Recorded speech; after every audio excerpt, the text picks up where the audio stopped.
What if I told you there's a woman who once had everything: royalty, wealth, public adoration, and lost it all with the suck of a toe? No, seriously. This isn't some tabloid fever dream or late-night comedy punchline.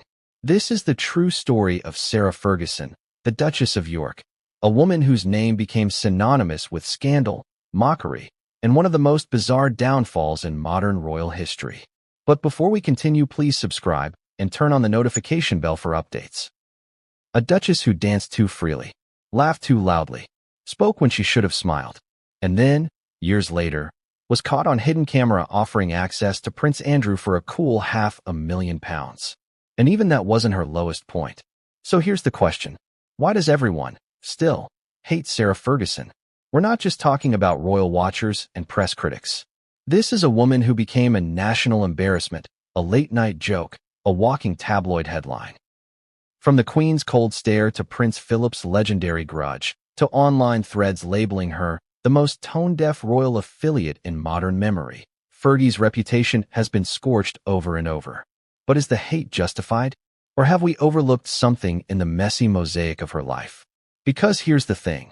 Before the scandals, before the sting ops, before the yacht photos and Epstein emails, Sarah Ferguson was supposed to be the fun one, the royal rebel, the red-headed firecracker who made the monarchy feel human, a fresh face in a rigid, outdated institution.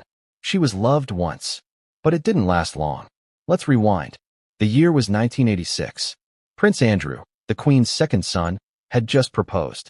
The public, still glowing from Diana fever, was desperate for a new royal love story. Enter Sarah Ferguson, middle class, vivacious, energetic. She wasn't polished. She wasn't perfect, but she was real. And for a moment, that was enough.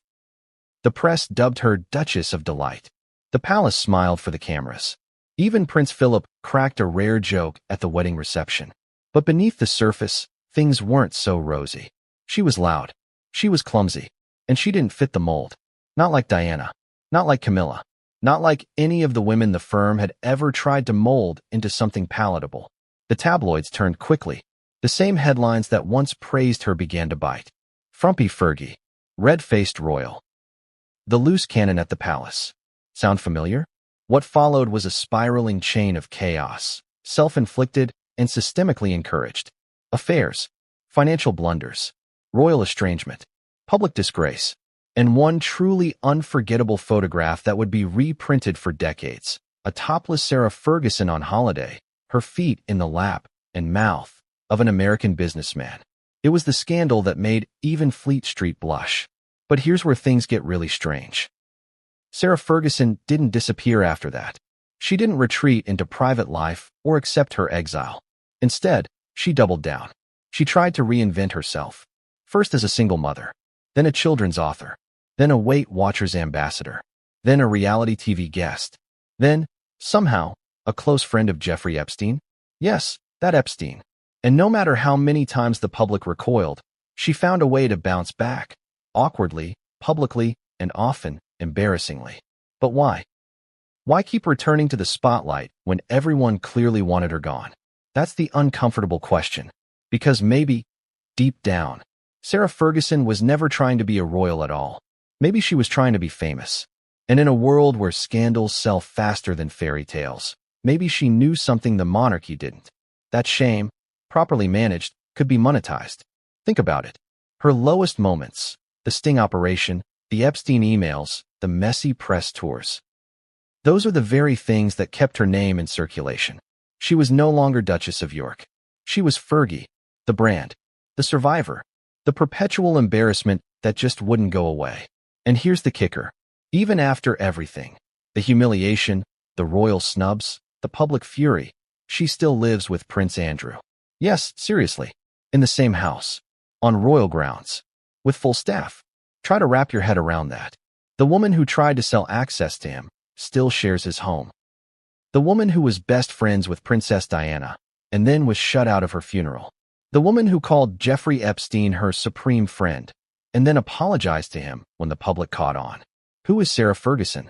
Is she a misunderstood rebel who was never given a fair chance?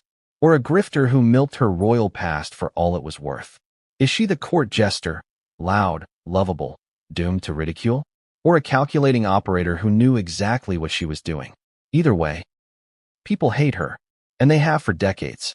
But it's time we unpacked why. Because behind every scandal lies a deeper truth. Behind every headline, a human story. And behind every royal exile, a warning. So in this exposé, we're digging deeper than ever before. Into the scandals, yes, but also into the silences. Into the things she said, and the ones she never did. We'll follow the money. We'll decode the headlines. We'll examine her worst moments, and what they cost the monarchy. And in the process, we'll uncover a strange truth. That sometimes, being hated is the only way to stay relevant. So buckle up. Because the Duchess you thought you knew? You don't. Not yet. But what comes next will change everything, and no one saw it coming. She wasn't born into royalty. She didn't have the polish. And she certainly didn't have the pedigree. But somehow, Sarah Ferguson ended up in the heart of the British monarchy. And that, depending on who you ask, was either her biggest achievement or the firm's greatest mistake. So how did a red-headed girl from a modest family end up walking down the aisle with the Queen's favorite son? Let's rewind. The year is 1985. The British royal family is under pressure. Prince Charles and Princess Diana, once the golden couple of the monarchy, are rapidly unraveling behind closed doors. The press is hungry. The public is cynical. The palace needs a win. Enters Sarah Margaret Ferguson. She wasn't a complete stranger to the royal world. Her father, Major Ronald Ferguson, was Prince Charles's polo manager. So yes, the circles overlapped. But Sarah herself was still considered middle class by Windsor standards. No title, no aristocratic lineage that screamed princess material. But she had something else, charm. She was bold. She was fun. She wasn't afraid to crack jokes or devour a plate of spaghetti in public. And to a stuffy institution known for pearl clutches and cucumber sandwiches, she was a jolt of electricity. Now imagine Prince Andrew, a career Navy man, often overlooked next to his older brother, meeting this fiery, laughing woman at a Windsor house party. According to insiders, it wasn't love at first sight. It was chemistry, explosive, unpredictable, and immediate. They danced, they laughed, they drank, and most importantly, they weren't Diana and Charles. The palace saw potential. A new royal love story, one that might help distract from the crumbling one already unraveling under their roof. So just a year later, in 1986, Andrew and Sarah were married at Westminster Abbey. The press went wild. The British tabloids dubbed her Duchess of Delight. Crowds cheered. Royal watchers whispered that this was the monarchy modernizing before their very eyes. Here was a woman with curves, a real laugh, a real appetite, a real personality. But the honeymoon didn't last. Because while the press fell in love with Fergie, the palace didn't. Behind those grand gold-trimmed doors, Sarah was seen as too much, too loud, too common, too irreverent. At state dinners, she'd crack jokes. At family events, she'd bounce into rooms with booming energy. She didn't walk 2 paces behind her husband with silent dignity. She barreled forward, smiling and shaking hands. Queen Elizabeth was reportedly baffled. Prince Philip? Disgusted. Staffers described her as a Labrador with no leash. And let's be honest, no metaphor has stuck quite like that one. Because from the beginning, Sarah Ferguson wasn't just a misfit. She was a royal hurricane. And hurricanes don't sit quietly in drawing rooms. But let's be fair for a moment. It's easy to mock her now, to look back with judgment and hindsight and scoff. But at the time, Sarah was trying to be herself. She didn't come from a world of polished marble halls and inherited brooches. She grew up in the countryside. She liked to ride horses, drink wine, and laugh with her mouth open. So what happens when someone like that marries into an institution built on silence, sacrifice, and stiff upper lips? Exactly what you think. Tension, whispers, and, eventually, exile. But in the early days, there was still hope. She and Andrew had chemistry. Their public appearances were filled with smiles and easy banter. And perhaps most importantly, they had children. Beatrice in 1988. Eugenie in 1990. For a brief window, the Duchess of York seemed to be settling into the royal mold. Photos of her holding her daughters, attending charity events, even laughing beside Diana, it was all there. But behind the scenes, things were already beginning to fracture. Prince Andrew was gone. Constantly. His naval duties took him around the world, leaving Sarah alone at royal residences with growing press attention and a cold royal hierarchy that never fully accepted her. Loneliness set in. And when Sarah gets lonely, she gets loud. She began to lean into the public attention, not away from it. She craved the spotlight. She lit up when cameras turned on. And the press, ever hungry for the next people's princess, fed the flame until it turned on her. Here's where the contradictions start to show. Sarah Ferguson, on one hand, was trying to be the perfect royal wife, dutiful, maternal, supportive. But on the other hand, she was also trying to be herself. Exuberant, unfiltered, visible. And the palace? They don't do visible unless you're reading from a script. Even Diana, beloved, glamorous Diana, was punished for showing too much emotion. So imagine how they felt about Fergie's chaotic charm. The royal courtiers began freezing her out. Whispers turned into memos. Memos turned into leaks. And before long, the media that once praised her was tearing her apart, bit by bit. Weight-shaming headlines. Fashion critiques. Rude nicknames like Frumpy Fergie and the Duchess of York. Let's pause on that one. Because this wasn't just tabloid bullying. It was cultural punishment. A woman who dared to be bigger, louder, and more alive than the men around her. In the British monarchy? Unacceptable. And here's the cruel irony. The very traits that made her a breath of fresh air at first were the exact ones used to shame her later. She laughed too much, so now she was vulgar. She wore bold colors, so now she was tacky. She hugged people in public, so now she was desperate. You see how fast the tide turned? And while Diana could lean on her impeccable fashion and undeniable beauty to soften the blows, Sarah didn't have that shield. She was constantly compared and constantly found lacking. Even when she tried to support her husband's work, attend events, or champion charities, the press just wasn't interested. Not unless she stumbled. And oh, they loved when she stumbled. By the early 1990s, the marriage was faltering. Andrew was away more than ever. Sarah was isolated, scrutinized, and emotionally spiraling. And then came 1992, the year that would redefine everything. But before we go there, before the photos, the scandals, the toe-sucking headlines, let's ask a bigger question. Was Sarah Ferguson ever truly wanted in the royal family? Or was she merely tolerated until she gave them a reason not to? Because if you look closely, the pattern is clear. She was welcomed when she fit the fantasy. She was celebrated when she followed the rules. But the second she showed too much personality, the second she laughed too loud, or said something unpolished, or looked a little too human, they turned on her. And maybe that's not just a Sarah Ferguson story. Maybe that's a monarchy story.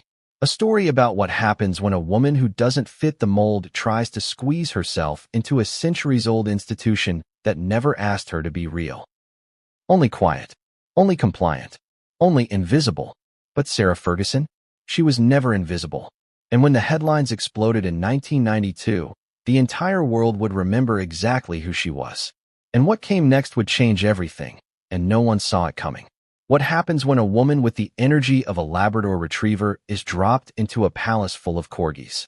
You get Sarah Ferguson, and you get chaos. Let's not sugarcoat it. Sarah wasn't just unconventional by royal standards. She was a walking contradiction to everything the monarchy held sacred. Where royals were meant to glide, she galloped. Where others whispered, she bellowed. And while the Queen's corgis were trained to heel, Sarah Ferguson bounded through royal corridors with muddy boots, open arms, and that famous unfiltered laugh. The press called her the Royal Labrador.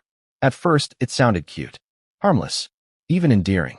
But underneath that label was something far more sinister. It was a warning. To the firm, to the public, to the woman herself. She wasn't meant to be taken seriously. Think about that. Before the scandals, before the toe-sucking, before Epstein, the media had already decided how she would be perceived. Not a duchess, not a princess, a pet, boisterous, clumsy, slightly embarrassing. And once that narrative set in, everything she did, everything, was filtered through that lens. Let's rewind to those early royal years. Sarah was desperate to prove she could do the job. She took on more royal engagements than expected. She appeared at charity galas, visited children's hospitals, opened community centers. She worked hard. But what made headlines? Her laugh, her weight, her hemline. She was too much, too everything. The royal courtiers, the gray men behind the scenes, were reportedly horrified. They preferred their duchesses to be quiet, composed, and ornamental. Sarah was none of those things. And worse, she enjoyed attention.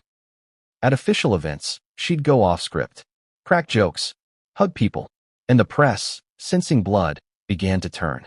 Suddenly, she wasn't the Duchess of Delight. She was Frumpy Fergie, Duchess of Pork, royal embarrassment. Tabloid editors didn't even bother hiding their contempt. Too common, too loud, too red. Yes, even her hair was considered offensive to the royal aesthetic. But behind the headlines, a darker story was unfolding. Sarah Ferguson wasn't just being criticized. She was being undermined. Leaked stories about tantrums, staff complaints, overspending. Royal aides whispered that she was impossible to manage. One even claimed she treated staff like emotional playthings, bouncing between gushy friendliness and explosive rage. And the palace? They stayed silent, which, in royal language, means consent. Meanwhile, Prince Andrew was almost never home. His naval commitments took him abroad for months at a time. Sarah was left alone with the children, and with the full weight of the British media breathing down her neck. Lonely, isolated, increasingly paranoid. And in that emotional pressure cooker, she began to make mistakes. Little ones at first, snapping at staff, spending lavishly, sneaking off to private parties, trying, sometimes desperately, to get back in the press's good graces. She posed for magazines. She made odd public statements. She told friends about her media strategy. And suddenly, she wasn't just a nuisance to the palace. She was a liability. Let's pause here for a moment, because this is the part no one talks about. Before Sarah ever betrayed the royal family, they betrayed her. She asked for support. They gave her scrutiny. She asked for guidance. They gave her gossip. And while Diana, who also struggled behind closed doors, had a global army of fans to back her, Sarah didn't. She was too messy, too open, too unwilling to pretend. Diana was a tragic princess. Fergie was a national joke. And there's something deeply uncomfortable about that double standard, isn't there? Because both women struggled, both suffered, but only one was mocked relentlessly in public for simply not fitting the mold. Back to Sarah. By 1991, her marriage to Prince Andrew was effectively over in everything but name. They were living separate lives. Their relationship reduced to carefully coordinated photo ops and hollow statements. And the press knew it.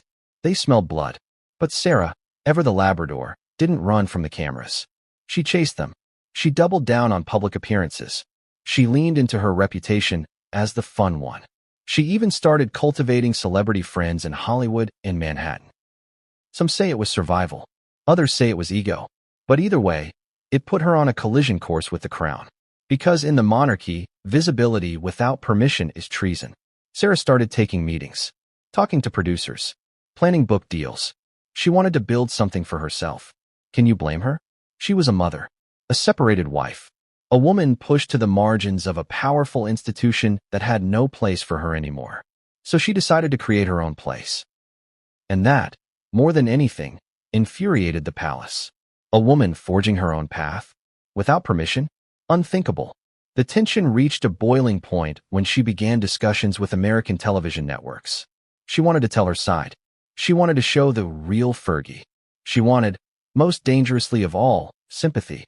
But the monarchy doesn't do sympathy. Not unless it's carefully choreographed and scripted. So Sarah was cut out.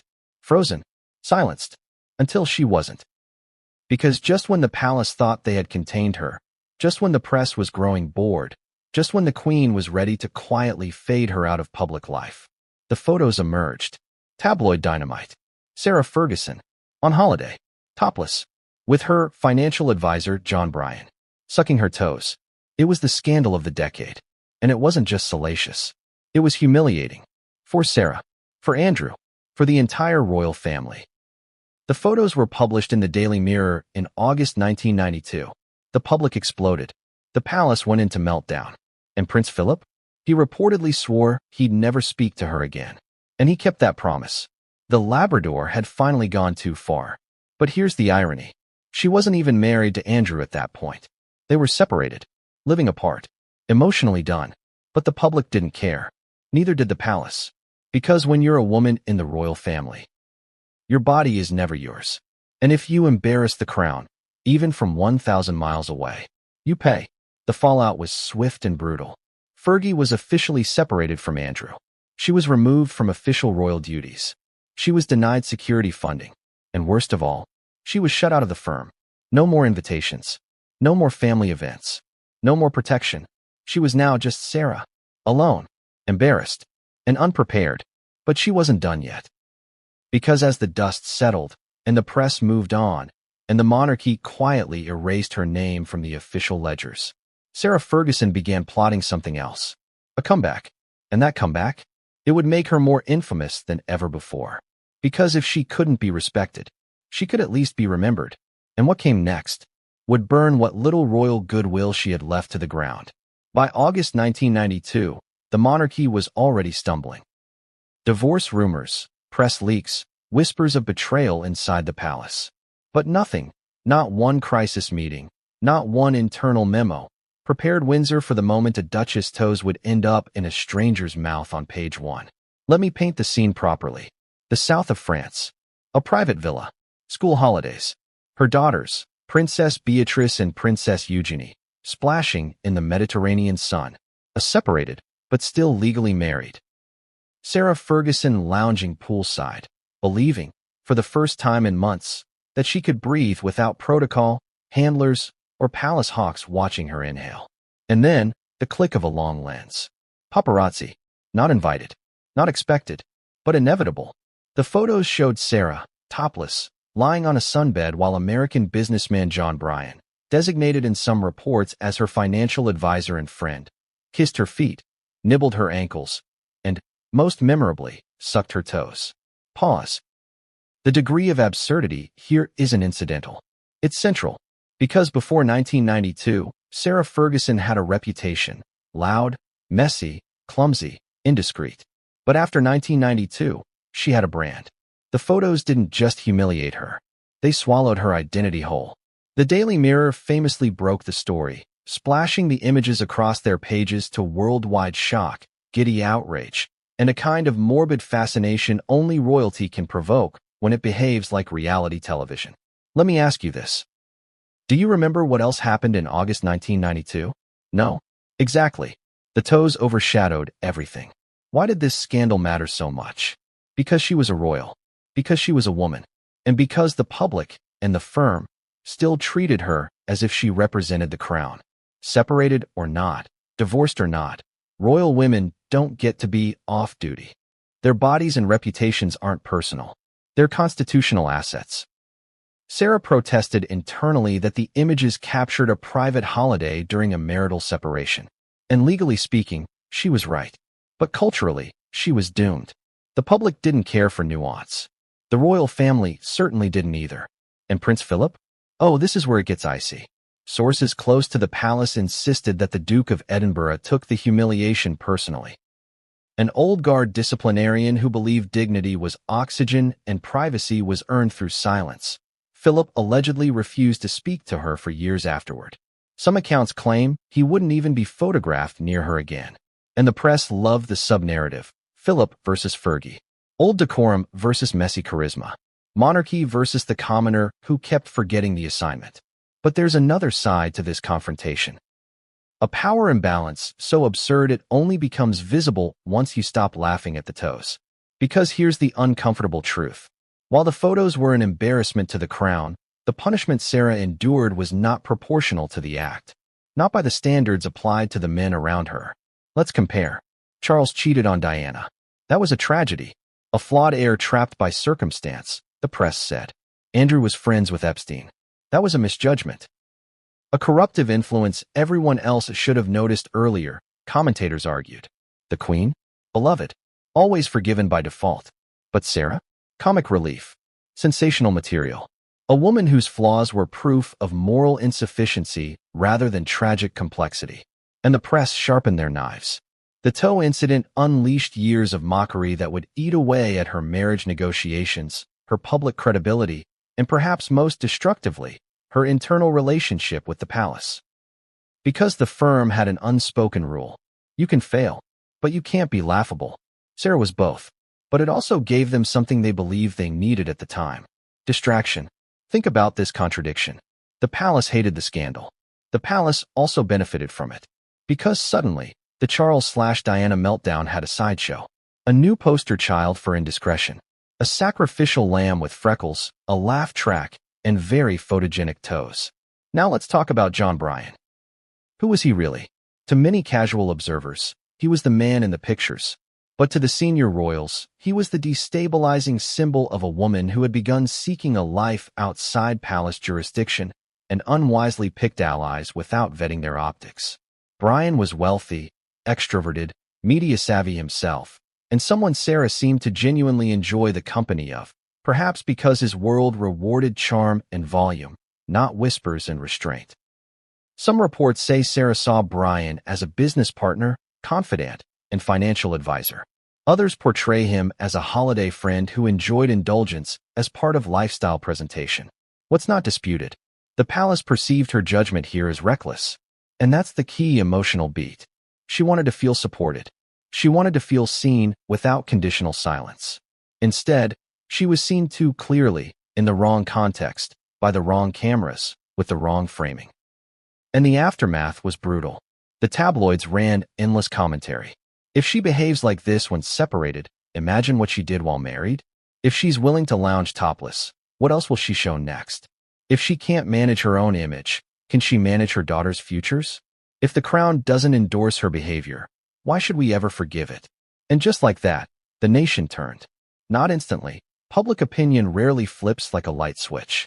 But gradually, relentlessly, narratively. Because the media had a script, and unlike the palace, they never needed her to say yes to run it. Now here's another irony. Sarah didn't hide from this. Most royals retreat when hit.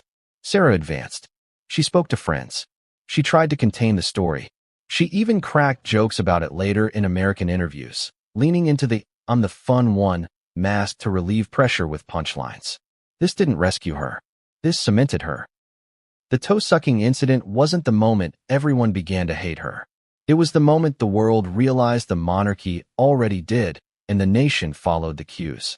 But we're not done unpacking this. Because a question nags. Was this hate rooted in morality? Or optics?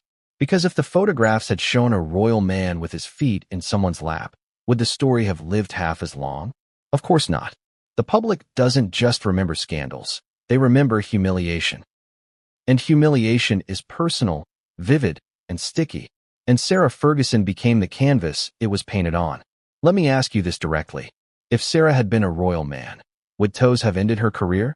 Or boosted her mystique? Because Queen Elizabeth's reign survived constitutional crisis. Charles survived Tampongate. Camilla survived the longest PR rehabilitation campaign in royal memory. William survived public rough patches without exile. Harry survived actual constitutional revolt and still commanded sympathy cycles. But Sarah? Considered banished after the beach photos. Except banishment didn't stop her. It just changed target markets. She moved into commercial opportunities. Book deals, American television tours, public speaking, licensing her likeness, missing the palace but capitalizing on the proximity. Which brings us to the retention hook we teased in the intro. That sometimes, being hated is the only way to stay relevant. Because a royal woman who conforms becomes wallpaper. A royal woman who embarrasses becomes myth. And myth does numbers. But Chapter 3 closes here, not with myth, but with the real human cost. She lost palace protection. She lost the public's respect. She arguably lost even Diana's sympathy cycle. Because by 1992, Diana was fighting her own media wars and had no bandwidth left to lend narrative mercy to the woman being positioned as fun but framed as reckless. And maybe that's the tragedy under the comedy. A mother playing. A wife already separated. A woman who wanted space. Captured like misbehavior. And if you think that was the only paparazzi moment that stunned the world, think again. Because what she'd do next, only 18 years later, was even worse. She'd be caught selling access to a prince. On tape. By design. But what came next would change everything, and no one saw it coming. What happens when you take away a duchess title, but she still has the taste of royalty? You get desperation. You get scandal. You get Sarah Ferguson, broke and cornered, trying to buy her way back into relevance with the one currency she never had enough of, money. This wasn't about lavish parties or diamond tiaras. This was about survival. Or, at least, her definition of it. Because the truth is, by the mid-1990s, Sarah wasn't just shamed, she was broke. Flat out, terrifyingly in debt. And not just cut back on the holidays broke. We're talking about owing millions. To banks. To advisors. To friends. And worse, to people who expected something in return. Let's rewind to understand how the Duchess of York, once draped in royal luxury, ended up financially drowning. It starts with the divorce. In 1996, Sarah and Prince Andrew finalized their separation. The terms? Reportedly, a lump sum between £1.5 and £3 million, depending on which palace-friendly source you ask, including a trust fund for the children. But crucially, no ongoing support for Sarah. That's right, the royal family cut her off. And this wasn't a Camilla-style arrangement with quiet backing and sympathetic buffers. This was a cold exit. You're out. Figure it out. So she tried. First, she leaned into children's books. She wrote a series called Budgie the Little Helicopter.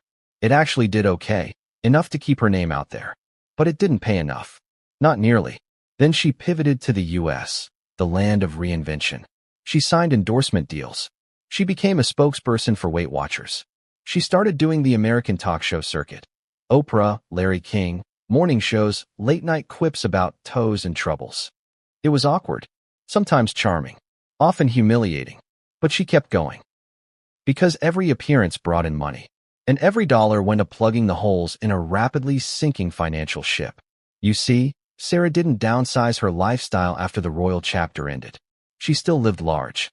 Designer clothes, first-class travel, private schools for the girls, lavish homes she couldn't quite afford. And while the royal family covered Beatrice and Eugenie's essential expenses, Sarah insisted on maintaining an image. The image of the fun duchess. The good mother. The woman who survived scandal with a smile. But behind the smile? Debt. Lots of it. In 2009, reports emerged that she owed creditors over £5 million. £5 million. She was sued over unpaid bills, contracts gone wrong, and business ventures that failed almost before they began. She launched a lifestyle company, Heartmore. It was supposed to sell products, books, and speaking tours built around her new wellness brand. It collapsed in under a year. The result? More lawsuits, more unpaid vendors, more embarrassment. And through all of it, she kept insisting she was working hard, rebuilding, stronger than ever. But let's be honest, this wasn't resilience. It was a facade. And facades get expensive. Then came the awkwardness with friends. Sarah had a habit of borrowing from the wealthy. Millionaire pals, business acquaintances, even royalty-adjacent figures who didn't quite know how to say no. She'd borrow, promise repayment, miss deadlines, apologize, repeat. And over time, even her loyal allies began distancing themselves. Because no one likes the Duchess who always shows up smiling, but leaves you with a legal bill. But the most jaw-dropping moment? That came in 2010, when, in a desperate, and now infamous, move, Sarah Ferguson agreed to sell access to her ex-husband, Prince Andrew. Yes, that Prince Andrew. For £500,000. Let's break this down. A journalist from News of the World posed as a wealthy businessman looking to connect with Prince Andrew, who was then acting as a UK trade envoy. Sarah agreed to the meeting. They met in a London apartment. Hidden cameras recorded everything. The wine flowed. The conversation wandered. And then came the bombshell offer. She could open all doors to Prince Andrew for £500,000. Up front, the footage was explosive. She smiled. She joked. She described Andrew as whiter than white, but insisted she could connect them privately, quietly, and effectively. She was caught. Red-handed. No PR spin. No plausible deniability. It was career suicide. But why would she do it? That's the haunting question. Was it stupidity? Greed? Or was it pure panic? By her own admission, she was deep in financial ruin. She later said she was drunk during the meeting, that she was desperate, that she'd made a serious lapse in judgment. But that excuse didn't land, because this wasn't a slip of the tongue. This was a transactional pitch, a deliberate exchange, an attempt to leverage her last remaining currency, access to a royal. To Andrew, the ex-husband she still lived with. The one the palace still hadn't publicly disowned. And she was ready to sell him. The fallout was swift. She issued an apology. But it was too late. The press had a field day. The palace distanced itself. Even Andrew kept his mouth shut, reportedly saddened, but not surprised. And charities? They fled. Overnight, Sarah lost patronages. Speaking engagements dried up. She was radioactive. But here's where it gets weird, again. Despite this scandal, despite the disgrace, she still lived at Royal Lodge. With Andrew, on Crown Estate property, rent-free, protected, with access to royal infrastructure. So ask yourself, why? Why was this woman, who had embarrassed the monarchy repeatedly, still allowed within the gates? Is it loyalty? Blackmail? Convenience? Or something darker? Because this wasn't just about money anymore. It was about secrets. And in royal circles, secrets are expensive. And sometimes, the people who know them can't be pushed too far away. So Sarah stayed. She kept up the public appearances. She kept trying new businesses. She wrote children's books. She flirted with reality TV. She did anything to stay solvent, visible, relevant. But the freeloader narrative? It stuck. The press labeled her Fergie the beggar, royal moocher, her grifter grace. Every new venture was seen as another attempt to cash in. Every interview, another desperate bid for sympathy and sales. And the public? They were exhausted. Because we all love a redemption arc. But we hate it when it comes wrapped in dishonesty. And Sarah's narrative was full of contradictions. She claimed to be independent, but lived off royal connections. She claimed to be broke, but flew first class. She claimed to be misunderstood, but kept making the same mistakes. So where does that leave us? With a woman who tried to build a brand from the ashes of her marriage. Who fell face first into scandal, again and again. Who asked for forgiveness, then repeated the sin. And yet, never truly disappeared. Because the truth is, Sarah Ferguson knows how to stay in the headlines. She knows how to cry on cue, how to charm a morning show, how to look tragic just long enough for sympathy, but bounce back before the audience changes the channel. And that might be the most dangerous skill of all. Because in the next chapter, we're stepping into the darkest territory yet. The emails, the apology, the name that now haunts everything, Jeffrey Epstein. And what came next would link Sarah Ferguson to a global scandal that even Buckingham Palace couldn't spin away. She walked into the room smiling, poised, confident, clutching a wine glass and the remnants of a crumbling reputation. But she didn't know the cameras were rolling. She didn't know the man across the table wasn't who he claimed to be. And she certainly didn't know that the next 30 minutes would destroy what little credibility she had left, forever. May 2010. A hidden camera sting by News of the World. The target, Sarah Ferguson, Duchess of York. The operation. Expose her desperation, greed, or both. And the footage? Absolutely damning. The trap was simple. A journalist, Mazhar Mahmood, known as the Fake Sheikh, posed as a wealthy Indian businessman who wanted to secure access to her ex-husband, Prince Andrew. The bait, £500,000 in cash. The deal? Sarah would broker the connection. Quietly, discreetly, no paper trail. In her own words, open doors. Here's what the camera captured. Sarah, smiling, sipping red wine, allegedly under the influence, leans in and says, "Look after me and he'll look after you. You'll get it back tenfold. I can open any door you want." Tenfold. She wasn't just selling access. She was offering a royal multiplier. Let that sink in. The ex-wife of a British prince, still living under the same roof as him, still benefiting from the royal ecosystem, was caught on tape offering up a member of the royal family for money. The reaction? Nuclear. The News of the World didn't just publish a transcript. They released the footage, broadcast on every major news channel, clipped and dissected on social media, mocked, ridiculed, condemned. One journalist called it a slow-motion train wreck starring Sarah Ferguson and a bag of cash. And the worst part? She walked right into it. There was no trickery, no ambiguity. She named the price. She described the process. She even dropped lines like, "When you really, really need help, you can only go to the boss." Was she referring to Andrew? Herself? The institution? It didn't matter. The damage was done. Within hours, statements were being drafted. From her office. From royal circles. From Buckingham Palace itself. The Queen? Silent. Andrew? Distant. The palace spin machine? Furious. Sarah quickly issued a public apology. She blamed her financial desperation.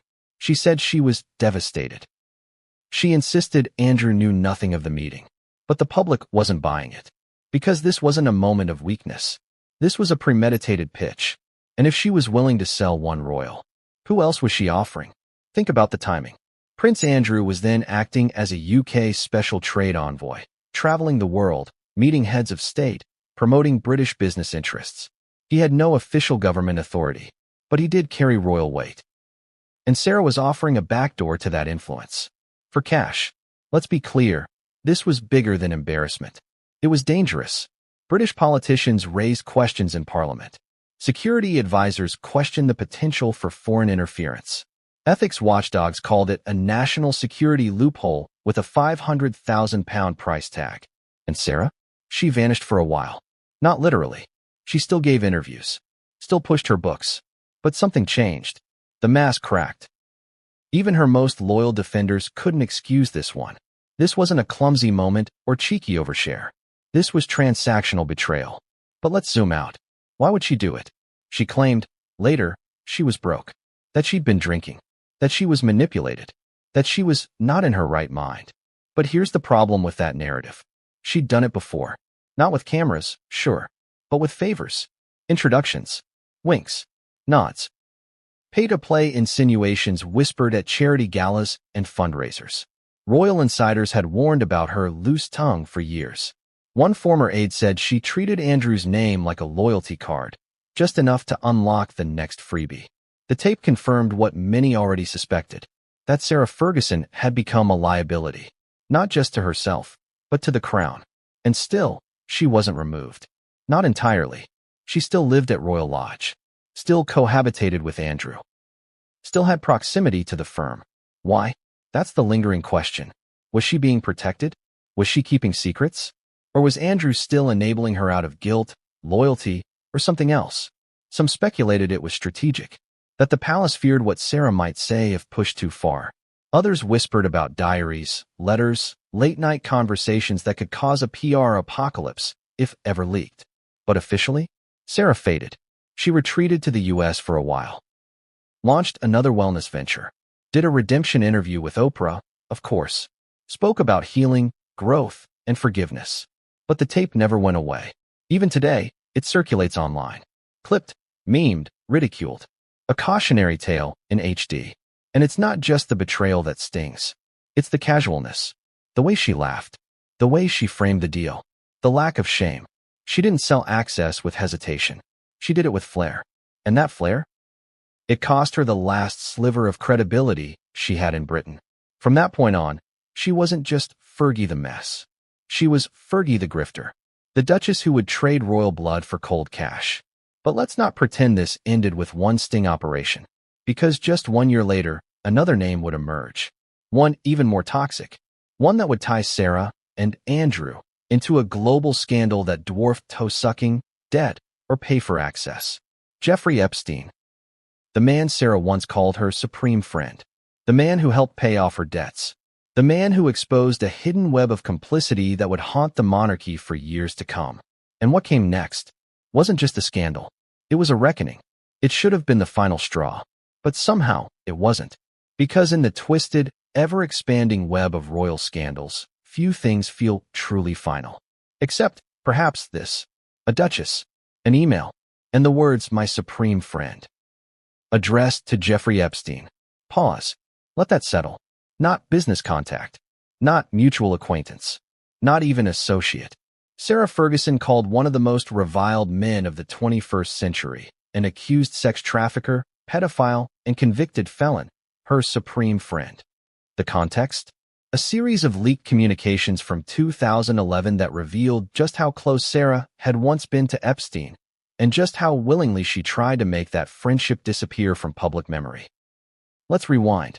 By this point, Prince Andrew's own ties to Epstein were already under growing scrutiny.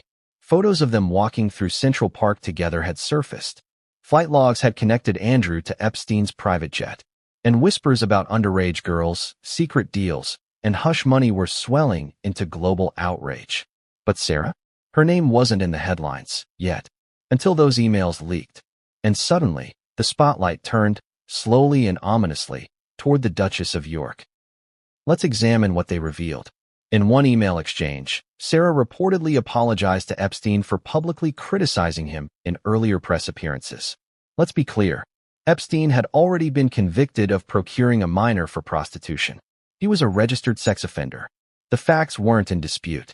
And Sarah, when faced with media heat, had distanced herself, tried to deny ties, tried to rewrite history. But then, in private, she wrote to him and apologized. That's not just a red flag. It's a red carpet of complicity.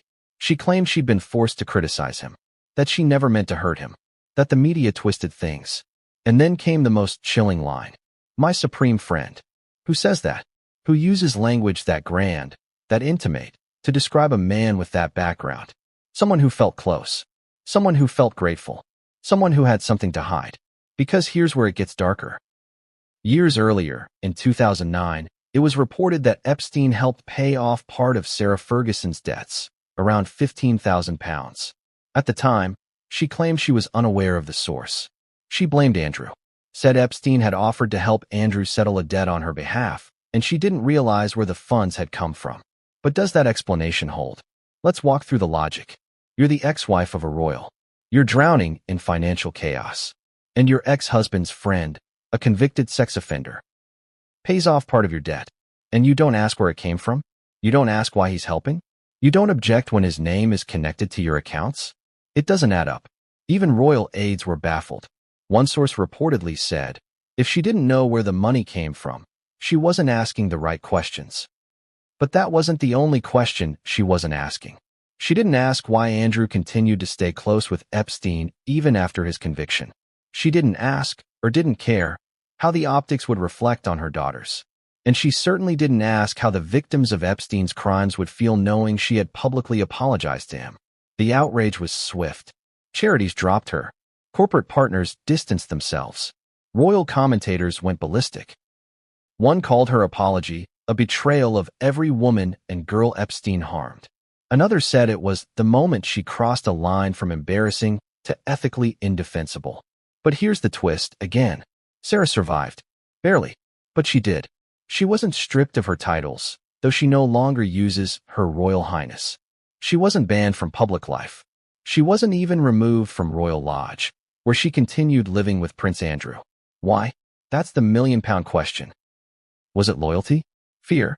Or were her secrets simply too valuable to risk a true exile? Because remember, Sarah Ferguson is one of the very few people in Prince Andrew's inner circle who's never publicly turned on him. She stood by him during the Epstein scandal. She defended him when others fled. She called him the best man I know after Virginia Giuffre's accusations surfaced. She even insisted, on national television, that he's a true gentleman. Who else says that now? Not even Buckingham Palace. So why does she? Is it love, habit, or mutual protection? Because here's what we know. Sarah accepted Epstein's money. She apologized to him after publicly denouncing him. She called him my supreme friend. She has refused to meaningfully distance herself from Andrew, even as his scandals worsened. That's not coincidence. That's alignment. And in crisis communications, alignment is everything. Because when you can't explain the optics, you stand next to the person and smile. It confuses the narrative. It dilutes accountability. It delays consequences. And Sarah is the queen of delay. Every scandal seems to bounce off her eventually. She lays low. She reemerges with a new book, a new charity, a new Oprah interview. She insists she's misunderstood. She reframes herself as a survivor. But survivor of what? Because when you look at the Epstein chapter, not just the emails but the silence around them, you start to realize something chilling. She's never apologized to the victims. Not once. No statement. No sympathy. No acknowledgement of the gravity of Epstein's crimes. Just an apology to him. And that's where public perception curdled. Because up until then, she was embarrassing. A little pathetic. A former duchess selling books and bad advice. But Epstein changed that. He made her complicit, at least in the court of public opinion. Even if she wasn't directly involved in his crimes. She took his money. She apologized to him. She continued to stand by the one royal most entangled in his web. That's not guilt by association. That's guilt by choice. So what does that say about Sarah? That she's dangerously loyal? That she's morally blind? Or that she knows more than she'll ever admit? Because here's the theory many now believe. Sarah Ferguson didn't just stay quiet to protect Andrew. She stayed close to protect herself. Because if Andrew fell completely, if there was a trial, a leak, a tell-all, what might surface about her? The flights, the parties, the mutual friends. Would her name be in the logs? Would her phone calls be subpoenaed? Would the emails become public record? It's not paranoia. It's self-preservation. And the irony? In trying to avoid one scandal, she plunged deeper into another. Because the Epstein connection isn't just a bad headline. It's a permanent stain.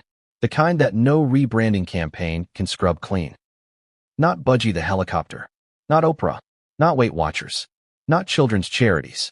Not tea parties or documentaries or novels. Nothing. Sarah Ferguson will always be the woman who apologized to Jeffrey Epstein.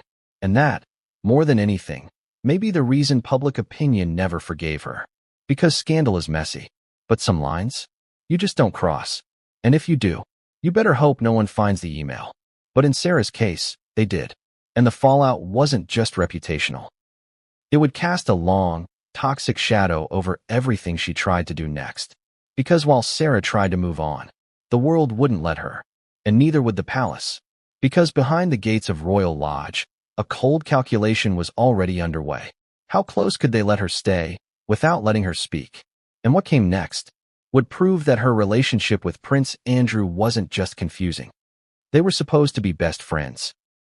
Two outsiders who married into the most exclusive club in the world. Two spirited young women thrown into the icy jaws of royal protocol. Two sisters-in-law bound by tiaras, tabloids, and trauma. But by the time Diana died in that Paris tunnel in 1997, Sarah Ferguson wasn't even on speaking terms with her. And that silence? It haunted her. Still does. Because for all the scandals, all the toe-sucking, Epstein emails, and money troubles, nothing cuts quite as deep as being cut out of Diana's world. Especially when she never got the chance to say goodbye. Let's go back. In the early years of their marriages, Sarah and Diana were inseparable. Sarah, cheeky, loud, the self-deprecating laugh. Diana, reserved, stunning, emotionally delicate. Together, they were a contrast that worked. At least, at first. They lunched. They joked. They rolled their eyes at royal formality behind closed doors. In one famous anecdote, Diana reportedly helped orchestrate Sarah's initial match with Andrew, arranging seating plans, cozy introductions, nudging fate along with a wink. And when Sarah got engaged, Diana was delighted. Finally, a partner in crime inside the palace. Not just a fellow royal wife. A buffer. A mirror. A friend. But royalty is no place for friendship. Especially between women. Especially when the tabloids are watching. From the moment Sarah entered the royal family, comparisons began. Not just fashion or weight or status. Character. Diana was shy. Sarah was brash. Diana was demure. Sarah was loud. Diana had style. Sarah had chaos. And the press, always hungry for drama, turned their closeness into a contest. Fergie versus D. Fun versus grace. Laughter versus poise. Loyalty versus fragility. And the pressure did what pressure always does. It fractured them. By the early 1990s, their relationship was strained. Not publicly yet, but privately, something shifted. Sarah had her own troubles. A failing marriage. Public disgrace. The infamous photos with John Bryan. And while Diana was sympathetic at first, she pulled back. Quietly. Deliberately. Some say she was exhausted. Others say she didn't want the drama. But here's where it turns tragic. In 1996, Sarah published her first memoir, My Story. It was supposed to be a personal journey. A soft rebrand. A new identity post-divorce. But it included one sentence. A casual throwaway line. A reference to the time Diana supposedly gave her plantar warts from borrowing a pair of shoes. It was meant as humor. Sarah even later said it was a joke between friends. But Diana? She was furious. She took it as a betrayal. A private anecdote made public. Another person exploiting her pain. And from that moment on, Diana stopped returning Sarah's calls. Sarah sent letters. Apologies. Even asked mutual friends to mediate. Nothing. The Princess of Wales, The woman who once danced with Fergie at royal galas, who snuck away with her to clubs, who giggled with her in palace corridors, was done. And the silence lasted a year. Until August 31st, 1997. The crash. The shock. The world stops. And Sarah? Nowhere near Diana. Not in her circle. Not on her call sheet. Not at her side. Imagine that. Your best friend, estranged, but still emotionally tethered, dies suddenly, violently, under a storm of flashing lights and conspiracy theories. And you never made peace. In interviews since, Sarah has said she was devastated, that she wrote a letter that was never answered, that she hoped, someday, Diana would forgive her. But that day never came. And that void, it became part of Sarah's story. Not just a lost friendship, but a mirror held to her face. Because in Diana, she saw what could have been. A redemption arc. A voice. Public affection. Diana died a global icon. Fergie lived on as a tabloid cautionary tale. And the contrast was painful. Worse, some accused her of exploiting Diana's death. In the months and years that followed, Sarah did interviews referencing their friendship, spoke of their bond, reflected on their parallel struggles. But critics weren't buying it. She's cashing in. She's rewriting history. She's grieving a closeness that died long before Paris. Maybe, maybe not. But the loss was real. Diana and Sarah were close. They did support each other, until they didn't. And Sarah's exile from that relationship wasn't just emotional. It was political. She wasn't invited to Diana's funeral. Not officially. She came. She stood outside Westminster Abbey, watched the procession from afar. Uninvited. Unwanted. Unspoken. Prince Philip reportedly objected to her presence. Others in the family supported that decision. Sarah was, by then, a royal embarrassment. She represented everything they were trying to suppress in Diana's legacy. Scandal, mess, rebellion without cause. And yet, Diana's ghost haunted them both. Because in many ways, Sarah had survived what killed Diana. But survival came with a cost. Obscurity, ridicule, irrelevance. And unlike Diana, whose public memory was bathed in sympathy and tragedy, Sarah became the joke. But maybe that's why she clung so tightly to Andrew. He was all she had left. The only royal who didn't exile her. The one person who, scandal or not, kept her inside the gates. And maybe she kept his secrets in return. Because after Diana died, Sarah became the forgotten outsider. And Prince Andrew? The family couldn't quite figure out how to manage. They made sense together. Broken, unforgiven, but useful to each other. Still, the Diana chapter remains one of Sarah Ferguson's greatest regrets. Not because it ended, but because it ended without closure. She didn't get to say sorry. She didn't get to explain the joke. She didn't get to hug her and laugh and cry and remember why they were ever close in the first place. And that grief? It leaks into every interview. You can hear it when Sarah talks about what might have been. When she calls Diana the only one who really understood. And maybe that's true. Maybe Diana was the last person who truly saw Sarah. Behind the clumsiness, beyond the scandal, past the public screw-ups. But even Diana had a limit. And Sarah crossed it. That's the hardest truth. Because being an outsider in the royal family is survivable. But being exiled by the only friend who understands that pain, that's permanent. Sarah has said in later years that Diana would be so proud of Beatrice and Eugenie, that she watches over them, that her spirit still guides their decisions. Maybe that's wishful thinking. Maybe that's the only way Sarah can justify being cut out of Diana's final chapter. But it also reflects something deeper, that for all her scandals and screw-ups, Sarah Ferguson is still a human being. Flawed, desperate, lonely, trying. And maybe that's why she clings to memory. Because memory doesn't judge. It forgives. Or at least, it lets her pretend it might. But just when it seemed like the past might finally stay buried, another resurrection was coming. Because Sarah's relationship with Andrew, the one constant in her chaotic life, was about to take center stage again. Not in a romantic way, not in a royal way, but in a deeply disturbing way. Because no one expected her to still be living with him. Not after everything. Not after Epstein. But she was. And what came next would ignite a fresh wave of questions that no one at the palace was prepared to answer.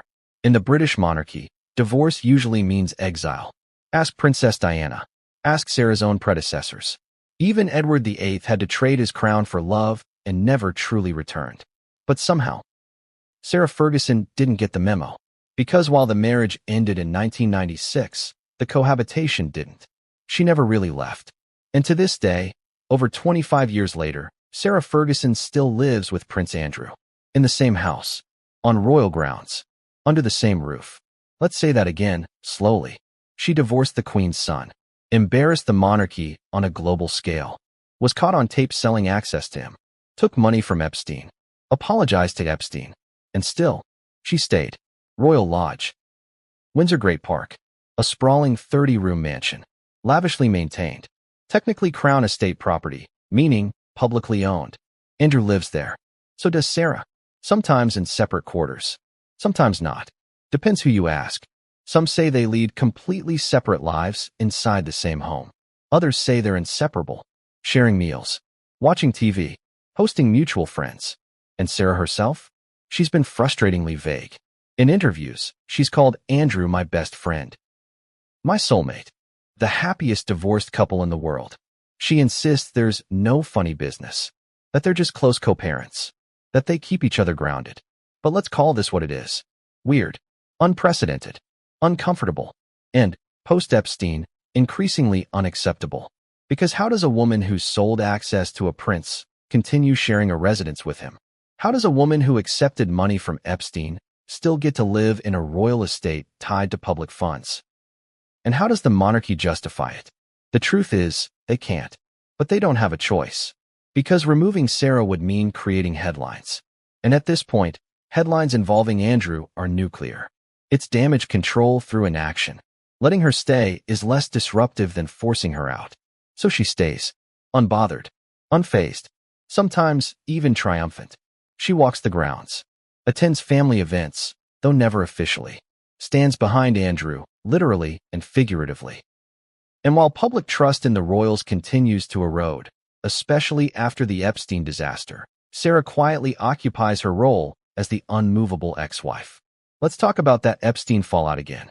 Because the world watched as Prince Andrew's ties to Epstein blew up in slow motion. The photo with Virginia Giuffre. The disastrous BBC interview. The civil lawsuit. The multi-million-pound out-of-court settlement. And through all of it, while even the Queen distanced herself from Andrew, Sarah stayed. She didn't just defend him. She amplified him. She wrote letters. Gave interviews. Insisted he was innocent. Called him a gentleman. Called him honest and kind. Even as global outrage mounted. Even as survivors spoke out. Even as the palace stripped him of his titles and military roles. Sarah stood beside him. Now ask yourself why? Why would a woman cling to a man so publicly disgraced? Because she's loyal? Because she's naive? Because she believes him? Or because they're tied together by secrets they both need buried? Let's not forget, Sarah owes Andrew. He supported her financially after the Epstein mess. He reportedly helped bail her out of multiple debts. He shielded her from total erasure by keeping her at Royal Lodge. And maybe she owes him in more ways than money. Maybe they have shared history that, if exposed, could unravel even more. Flight logs, private meetings, overlapping friendships. She was there, not always in the headlines, but present. And that presence matters. Because when people ask how Epstein gained such access to the royal family, the answer isn't just Prince Andrew. It's the ecosystem around him. The insiders who kept quiet. The ex-wife who stayed close. The walls that kept the press just far enough away. Sarah was part of that world.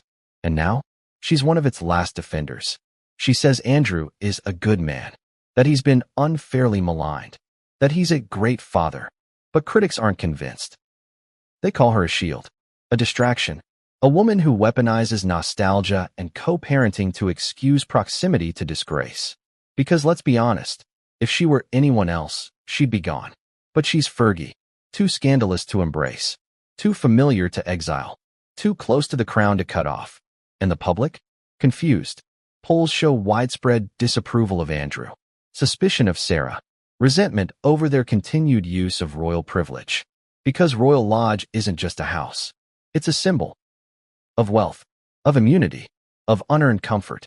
And Sarah, through sheer survival, has turned it into her fortress. But here's the most baffling part. She still wants more. More public presence. More interviews. More redemption. She's launched podcasts. Written romance novels. started a YouTube series about books and tea and healing. And all of it, every soft focus frame, every inspirational quote, every hand-picked PR moment, is filtered through one implicit message. I'm still here, and she is. Not just in Royal Lodge, but in the headlines, in the palace, in the royal equation. An ex-wife who never really left. A duchess without a title who still acts like one. A scandal magnate who refuses to unplug. So what does she want? Sympathy? Validation? A comeback? Or is she just making sure the palace doesn't forget what she knows? Because when you live on the edge of exile long enough, you learn how to weaponize proximity. Sarah doesn't need to be officially royal anymore. She just needs access. And that access is what she's clung to through toe-sucking, debt, Epstein, and disgrace. Because at the end of the day, Sarah Ferguson may be many things. Loud, messy, unfiltered, compromised. But she's not leaving. Not without a fight. Not without attention. Not without a legacy. And just when you think the public has stopped paying attention, she steps back into the spotlight. Because Sarah understands something the palace still doesn't. Scandal fades. Visibility survives. And if you can't be loved by the monarchy, being seen is the next best thing.